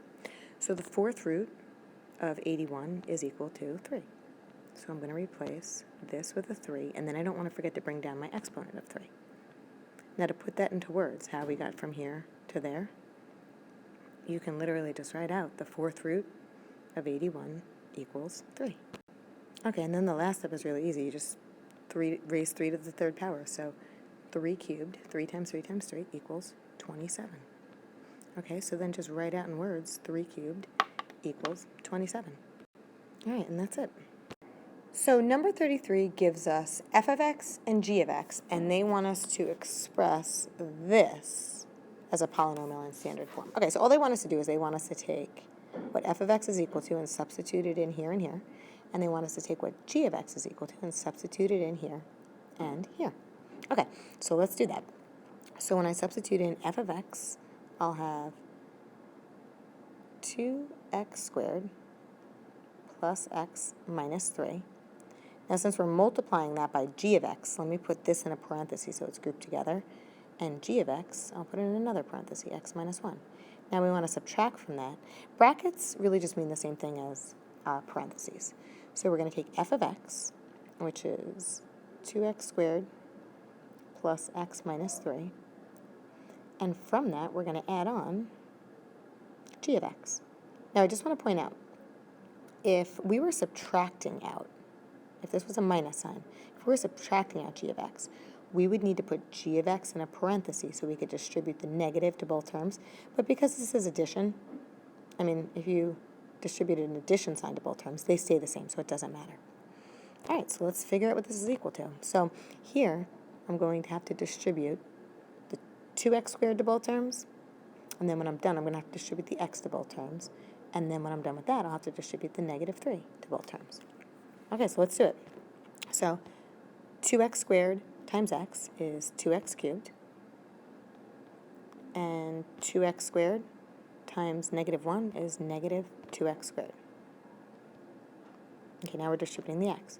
So x times x is x squared, and then x times negative 1 is negative x. All right, and finally, distribute the negative 3. So negative 3 times x is negative 3x, and negative 3 times negative 1 is positive 3. All right, so now I'm going to bring down the minus sign, and in the brackets, let's combine whatever we can combine. So this 2x squared doesn't combine with anything because we don't have any other x squared terms. And then the positive x and positive x combine to give us positive 2x. And the negative 3 and the negative 1 combine to give us negative 4. Okay, so now let's work with what we have over here. So I'm going to combine my like terms in this area right here. So the 2x cubed doesn't combine with anything, so we could just bring that down.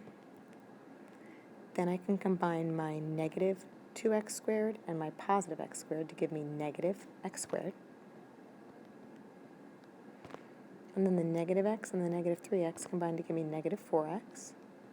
And I can bring down the plus 3. Now here, I need to distribute this negative to all the terms within the bracket. So that's going to become a negative 2x squared, a negative 2x, and a positive 4. All right, so let's keep combining. So if I combine my x squared terms, well, first of all, I'm sorry, I have a mistake here. This was supposed to say, look at this, I copied this wrong. This is supposed to say 2x cubed, so that was my fault there. Okay, so I'm going to bring that 2x cubed down because we cannot combine that with anything. Now if I combine my x squared terms, I have a negative x squared and a negative 2x squared, which gives me negative 3x squared. And then if I combine my negative 4x and my negative 2x, that gives me negative 6x. And then if I combine just the numbers, the 3 and the 4, that gives me 7. So this is a polynomial. And when it says in standard form, it means that your exponents are going descending order. Okay, x cubed, x squared, x to the first, and then no x's here. Okay, number 34 you can do either through a Venn diagram or through the formula. All right, I'll start off by doing it through a Venn diagram. So let me just draw one out here. So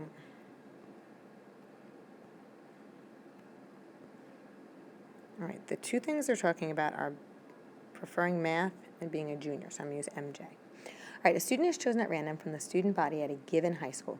The probability the student selects math as the favorite subject is 1/4. So on the outside of the math circle, right, this entire circle, the probability of being in there is 1/4.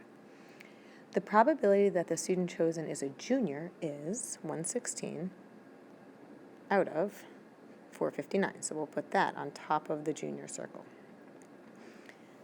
Okay, so then if the probability that a student selected is a junior or that the student chooses math as the favorite subject is 47 out of 108. All right, I'm going to stop right there before I finish the sentence or the question. We know the or is the sum of the three numbers in the circle, right? So we know if we add up the three numbers in the circle, it'll add up to 47 out of 108. Okay, so then we want to know what is the exact probability that the student selected is a junior whose favorite subject is math. All right, so if we're looking for a junior whose favorite subject is math, we're looking for junior and math. We're looking for the and, so we're looking for this right here. Okay, well, I mean, I think the easiest way to go about doing this is if we know the numbers, the two numbers on top of the circle, right? If we were to add these together, they should add up to more than the or, because whatever is in this overlap part was accounted for within the 1/4 as well as within this fraction here. So the and was accounted for twice. So if we add up, let's do this. If we add up the 1/4 plus the 1/16 over 459, that's going to wind up giving us 923 out of 1836. Now that number, okay, I mean you could look at it as a decimal if you want, but this is bigger than this. And it makes sense because whatever the and is was accounted for twice. So if we subtract this probability, if we subtract the total of the three circles from this, it should give us what was accounted for twice. So let's do that. Let's subtract out from this number. We're going to do minus 47 over 108. And if you figure out what that's equal to, you wind up getting 31 over 459. Okay, so that right there is the and. Okay, before I answer the second part of the question, I'm also going to do this through the formula because some of you might like to use the formula. So we know the formula for or. It's the probability of m or j equals the probability of m plus the probability of j minus the probability of both of them occurring, m and j. Okay, so that's, we say with the or formula, right, it goes add, subtract, the overlap. All right, so we know the OR. They gave us the OR to be 47 over 108, so we can plug that in here, 47 over 108. We know the probability of preferring math is 1/4. The probability of being a junior is 1/16 over 459, and the and is what we don't know, so I'm just going to call that x. So x is what we're solving for. Okay, so to solve for this, I would first just combine my like terms. So if I add those together, I wind up getting the same thing I did right here, 923 over 1836.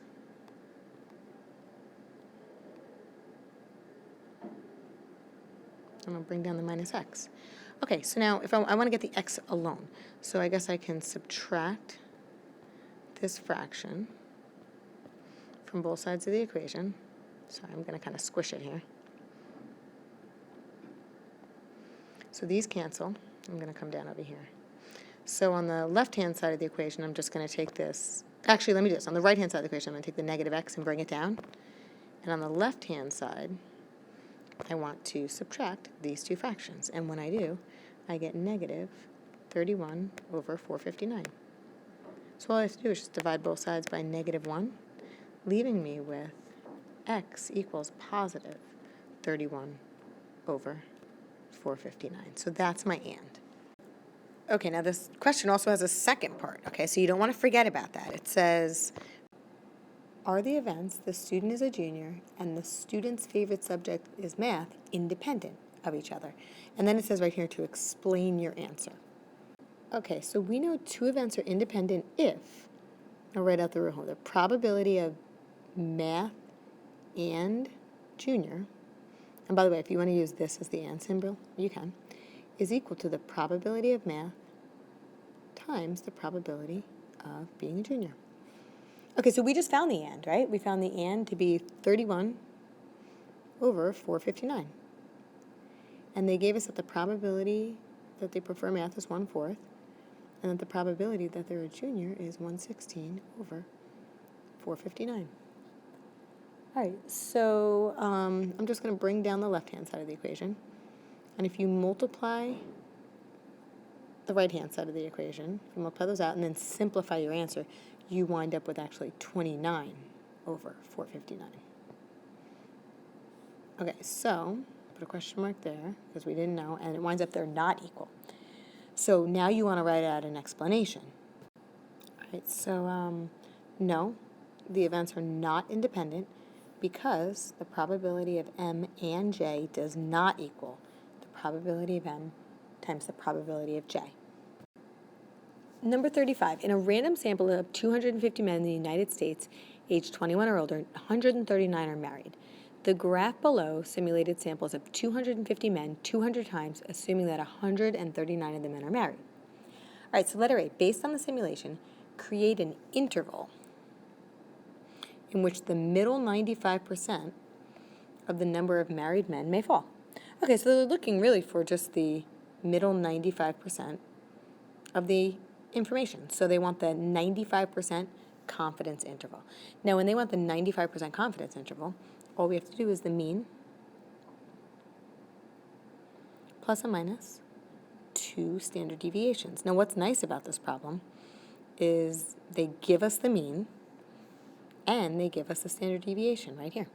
So we're just going to do the mean, which is 138.905, plus and minus 2 standard deviations, which is 7.950.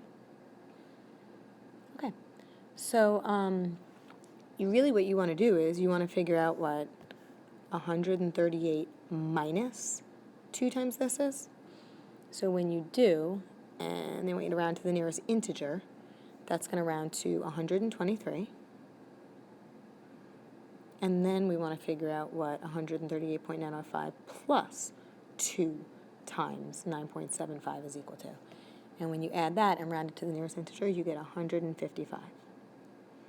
Okay, so this is our 95% confidence interval. Okay, part B says a study claims 50% of men 21 and older in the United States are married. do your results from part A contradict this claim? Okay, well, first of all, let's figure out, here they looked at a random sample of 250 men.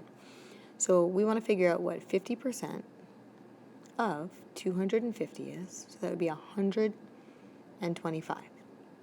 So 125, we can see, is within the 95% confidence interval. So when the study claims that 50% of men 21 and older in the United States are married, this right here supports, the study supports this statement, right? Because 125 is within this range. So they want to know, do your results from part A contradict the claim? No, they definitely do not contradict the claim. They support this claim because 125 falls within that 95% confidence interval. Okay, so you're just going to want to write out exactly what I just said. Number 36 says the graph of y equals f of x is shown below. The function has a leading coefficient of 1. So the first thing they want us to do is they want us to write an equation for f of x. We have to write an equation for this. All right, now, if you look at this, we see that we have zeros at -4, at x equals -4, at x equals 0, and at x equals +3. Okay, so the zeros are going to help to lead to the factors of our equation. So we know that the factors have the opposite sign of the 0. Okay, so what that means then is that a 0 of x equals -4 is going to have a factor of x plus 4. A 0 of 0 is going to have a factor of x plus 0 or x minus 0, which is just x. And then a 0 of x equals +3 has a factor of x minus 3. So now if we want to write our equation, they tell us the leading coefficient is 1. So we could write out f of x equals, you could put the 1 if you want. Usually if the leading coefficient is 1, I don't put it.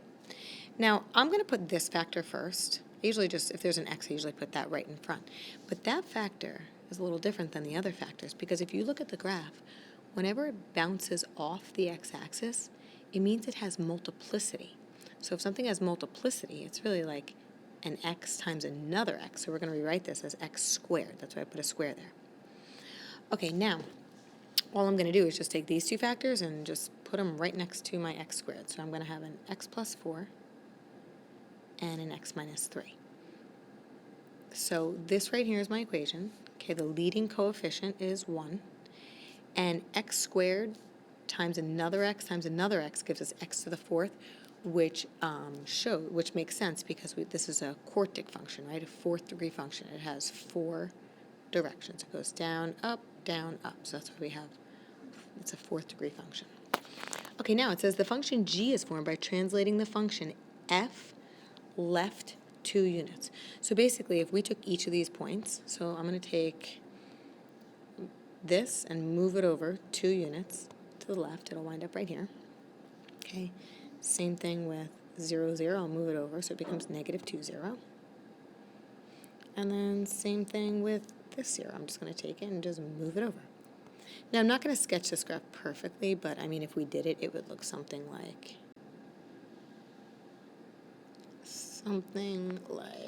that. Okay, that's not really the best graph. But anyway, so if we were to write the equation of this graph, you can think about it one of 2 ways. All right, I'll write g of x equals. So if I took this factor, right, and we had shifted it over 2 units to the left, the 0 here is now x equals -2. So the factor would be x plus 2. It would have the opposite sign. And we're still going to have that square on the factor because it's bouncing off the x-axis. Then if I took the 0 of -4 and shifted it over 2 units to x equals -6, the factor that would correspond would be x plus 6. And if I took this 0, which was at +3, and shifted it 2 units to the left, so now it's at +1, a factor of x equals +1, 0 of x equals +1 corresponds with a factor of x minus 1. So this would be our equation.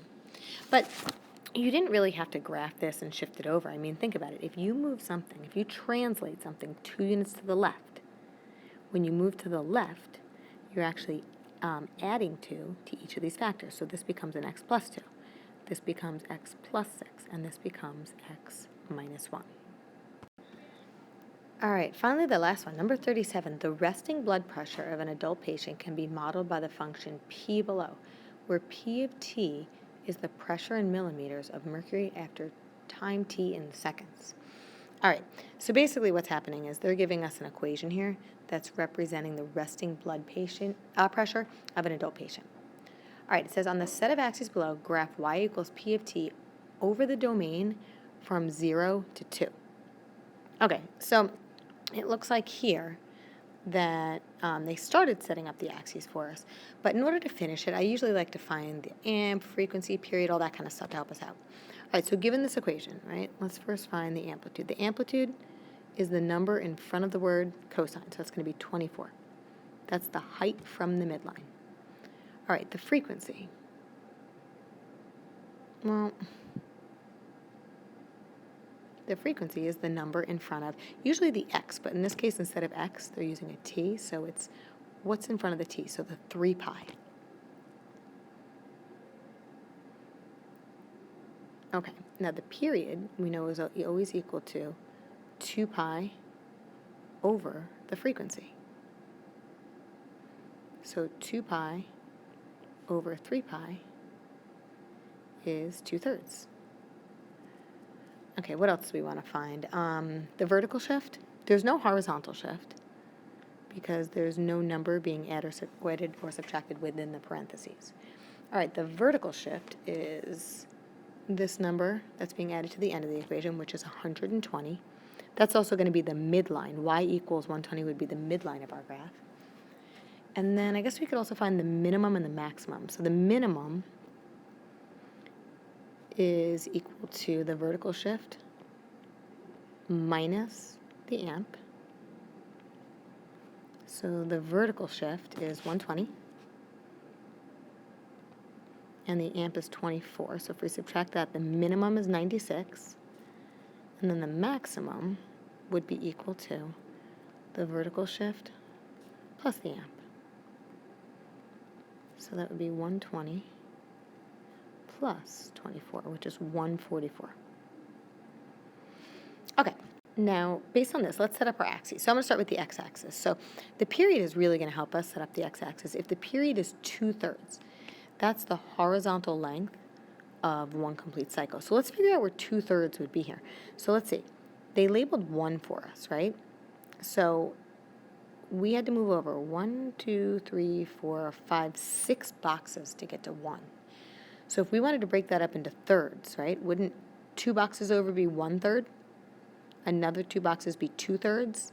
And another 2 boxes be 3/3, which equals 1. So I'm going to number this.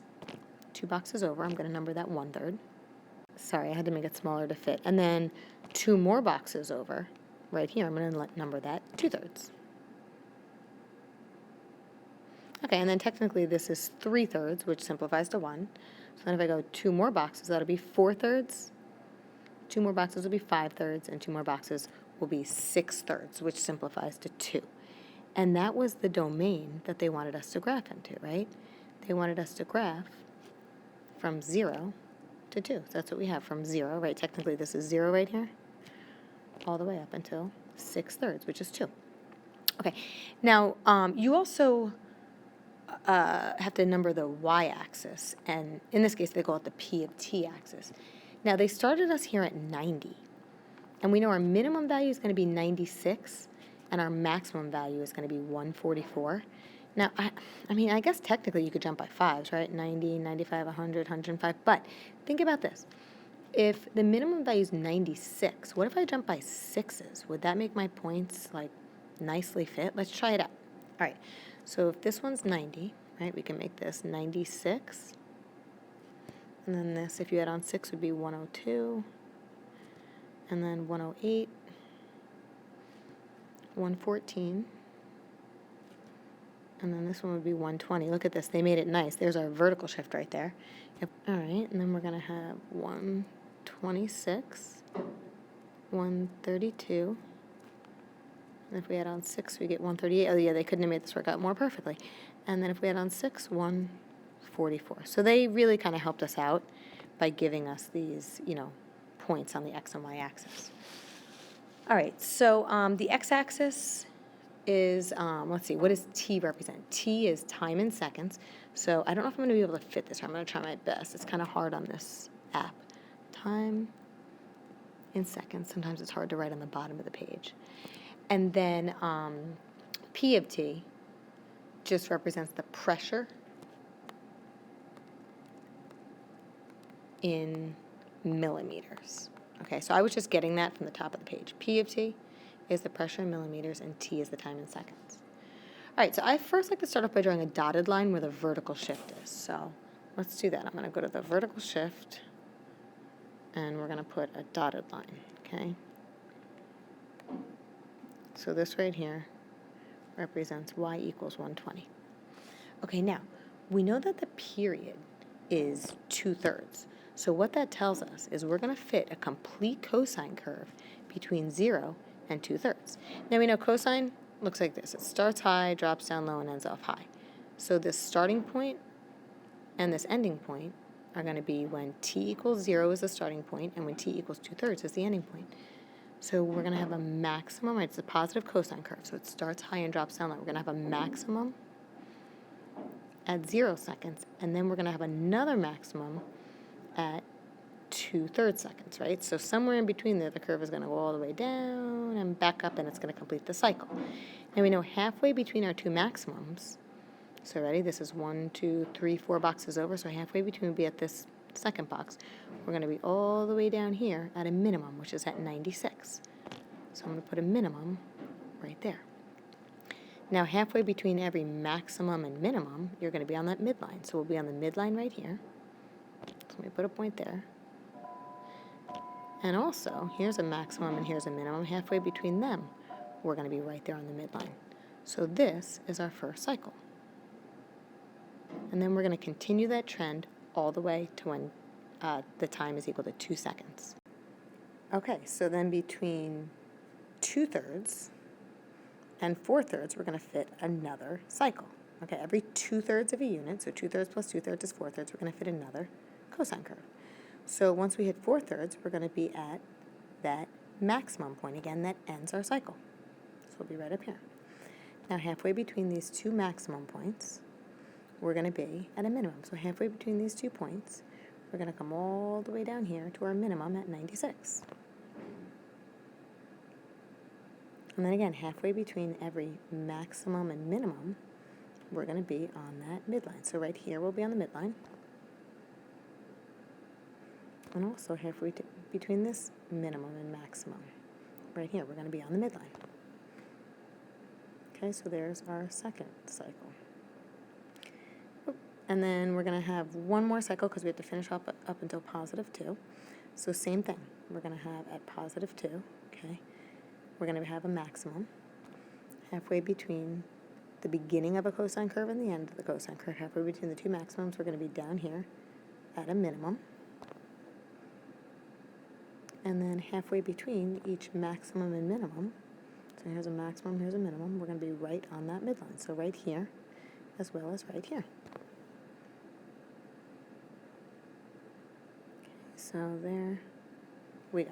Okay, I did a really bad connecting on this. But, if I had a pencil, I would definitely erase it and make it look a little better. Now, in addition, you want to label your equation, your graph, which you could just label it P of t. If you want to put the whole thing, you can. That's up to you. All right, the next part says determine the period of P, and then explain what this value represents in the given context.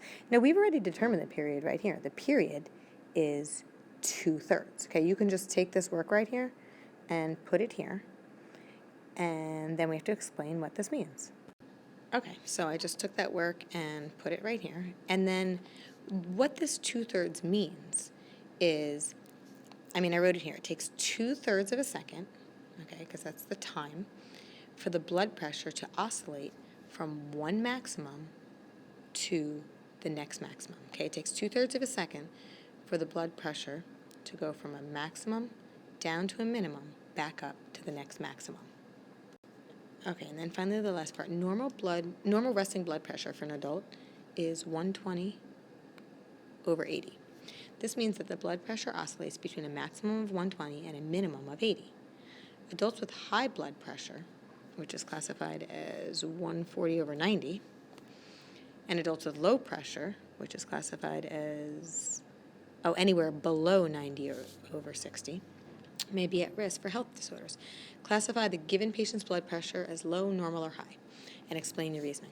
Okay, so this person's blood pressure, the maximum was 140, and the minimum was 96, so they're 144 over 96. So on accident, I kind of crossed this off, but anyone that's above 140 over 90, which this is classified as high.